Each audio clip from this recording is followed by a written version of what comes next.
Hello dear friends, good morning. Welcome to Priya classes Satna. आज के हमारे इस वीडियो में हम डिस्कस करेंगे केमिकल बॉन्ड्स की जो टाइप्स हमने पढ़े थे। आयनिक बॉन्ड्स है ना, हाइड्रोजन बॉन्ड, कोऑर्डिनेट बॉन्ड्स, इसके अलावा भी अदर टू टाइप्स ना। तो आज के इस वीडियो लेक्चर में हम डिस्कस करेंगे आयनिक बॉन्ड और कोवैलेंट बॉन्ड की। स्टार्ट करने से पहले आपको बता दूं कि अगर आपने अभी तक मेरा यूट्यूब चैनल सब्सक्राइब नहीं किया है तो सब्सक्राइब करिए, लाइक करिए, शेयर करिए, जिससे जो भी वीडियोस हम अपडेट करते हैं वो आपको मिल सके। चलिए स्टार्ट करते हैं। Ionic bond, what is ionic bond? Ionic bond क्या है? सबसे पहले डेफिनेशन देखते हैं, उसके बाद एग्जाम्पल से समझते हैं। आयनिक बॉन्ड में क्या होता है कि इसमें जो इलेक्ट्रॉन्स होते हैं, इलेक्ट्रॉनों का आदान प्रदान होता है, स्थानांतरण होता है।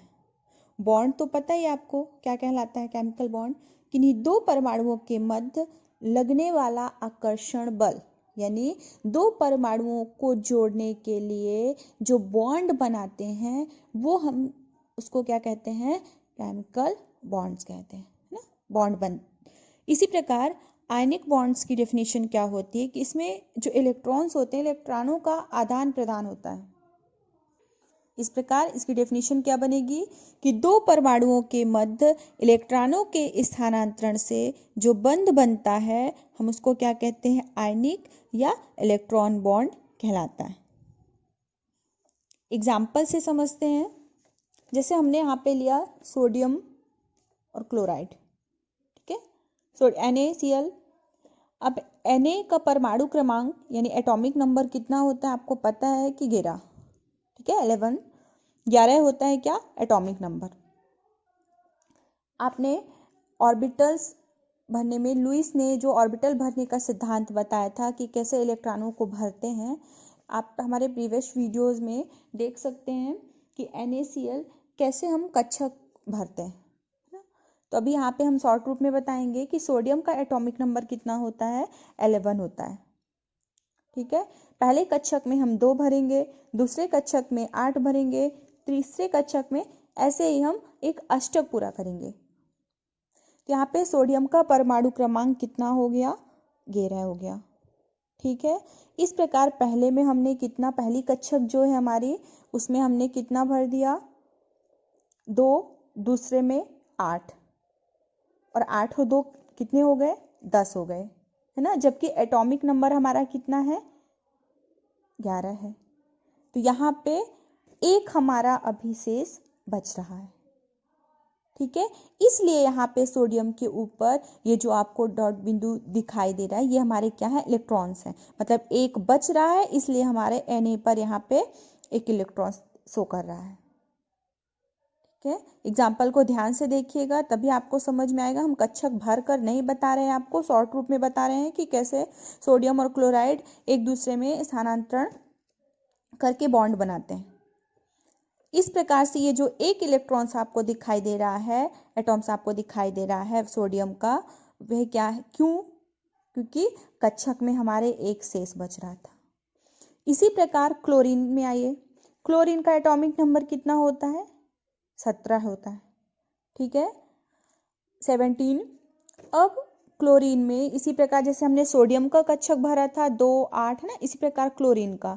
तो पहले वाले में हमने कितना भर दिया? 2। सेकंड कक्षक में हमने कितना भर दिया? 8। 8, 2, 10 हो गए। जो तीसरी कक्षक है, अभी हमारे पास क्लोरीन का एटॉमिक नंबर कितना बताया? 17 बताया।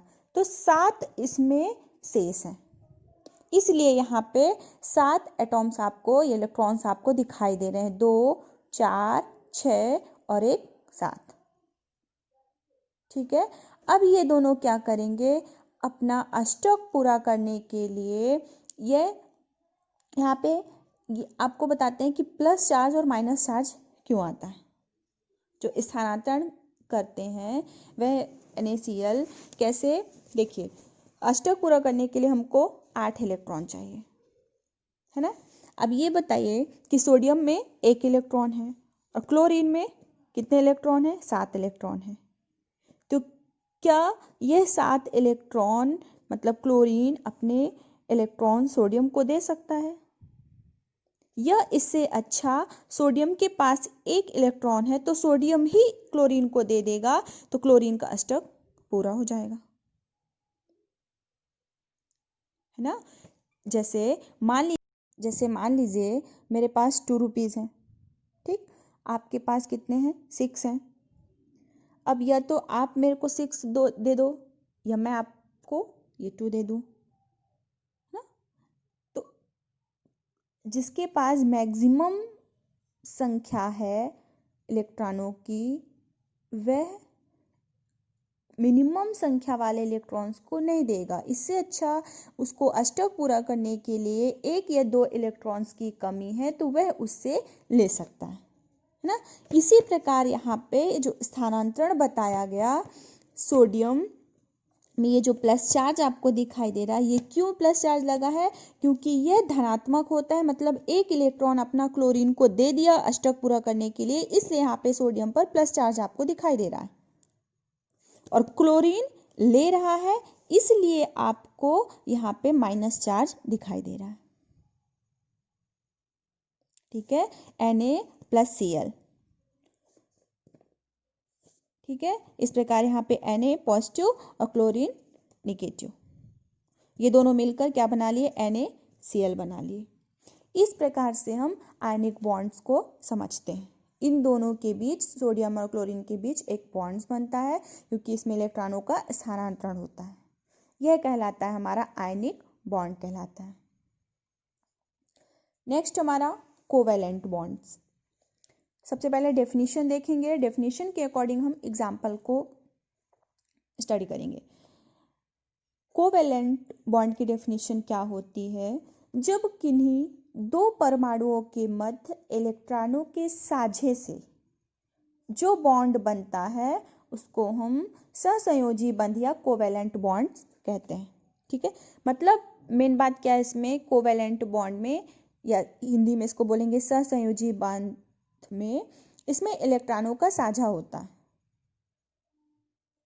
ठीक है। इसमें ना तो कम ना तो ज़्यादा, ये इसमें इलेक्ट्रॉन क्या कर लेते हैं, जैसे आपने आयनिक बॉन्ड में पढ़ा कि अष्टक पूरा करने के लिए दूसरा एटॉम उसको दे देता है ना, स्थानांतरण होता है। लेकिन इसमें क्या होता है, इसमें साझा होता है, ये दोनों एटॉम्स एक दूसरे से साझा करते हैं। जैसे एग्जाम्पल से समझते हैं, यहाँ पे हमने लिया क्या, H2, ठीक। हाइड्रोजन का पता है कितना होता है एटॉमिक नंबर 1, तो ये यहाँ पे H और ये इलेक्ट्रॉन आपको दिखाई दे रहा है डॉट के रूप में, प्लस H, ठीक है। H2 मतलब ये H प्लस H। अब एक इलेक्ट्रॉन इसका और एक इलेक्ट्रॉन इसका, आपको पता है कि कक्षक पूरा होने के लिए मतलब सबसे पहले 2 होना चाहिए 8, तो अब इसके पास तो एक एक इलेक्ट्रॉन दोनों के पास है, इससे अच्छा ये दोनों एक दूसरे से साझा करके 2 इलेक्ट्रॉन बना ले अपना, उनकी एक कक्षक तो कंप्लीट हो जाएगी ना। तो इस प्रकार से हाइड्रोजन के दोनों इलेक्ट्रॉन्स आपस में मिलकर साझा कर लेते हैं, या इसको इस रूप में भी लिख सकते हैं H bonds H, या एक एक इलेक्ट्रॉनों का साझा कर रहे हैं तो इस प्रकार से भी लिख सकते हैं। यह कहलाता है हमारा कोवैलेंट बॉन्ड्स।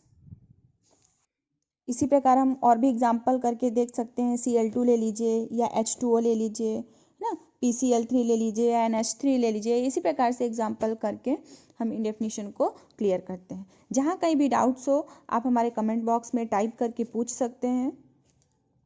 आज के वीडियो में बस इतना ही। नेक्स्ट में हम पढ़ाएंगे जो भी और भी 3 बॉन्ड्स हमारे बचे हैं, हाइड्रोजन बॉन्ड्स बचा है अभी, है ना, कोऑर्डिनेट बॉन्ड्स बचा है, ये हम कल के वीडियो में आपको बताएंगे। समझ में आया हो तो प्लीज़ लाइक और सब्सक्राइब जरूर करें। Thank you so much.